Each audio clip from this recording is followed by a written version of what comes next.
বন্ধুরা যাদের বাড়িতে ছোট ছোট বাচ্চা আছে তো তারা বই নিয়ে সব সময় পড়তে চায় না, তো সেই জন্য ভিডিওটা প্রথম থেকে শেষ পর্যন্ত দেখুন।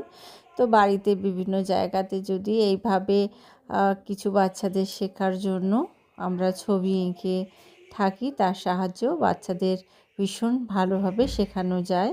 এই ছবিতে দেখুন আমি উপরের সারিতে চাঁদ, সূর্য, তারা এঁকেছি, আর তার নিচের সারিতে রেখেছি 5 রকম পাতা।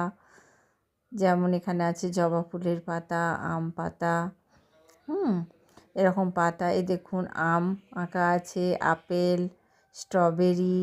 এইভাবে আমরা দেখিয়ে চেনাতে পারি বাচ্চাদের। ডালিম, কলা, দেখুন গাঁদা ফুল, রজনীগন্ধা ফুল, সূর্যমুখী ফুল, গোলাপ ফুল, পদ্ম ফুল। এইভাবে যদি চোখের সামনে বাচ্চারা সব সময় দেখতে থাকে তো অবশ্যই শিখে যাবে।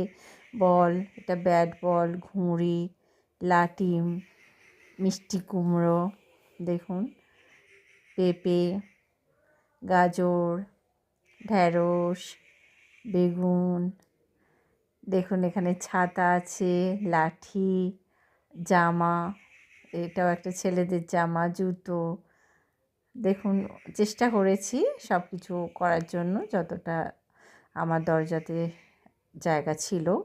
দেখুন রুই মাছ, এদিকে চিংড়ি মাছ।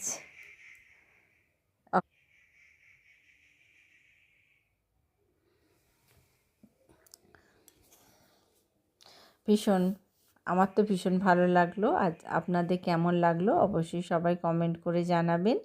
সবাইকে অনেক অনেক ভালোবাসা রইল। তো এইভাবে যদি আমরা বাড়িতে এঁকে রাখতে পারি বাচ্চাদের শেখার অনেক ভালো হবে।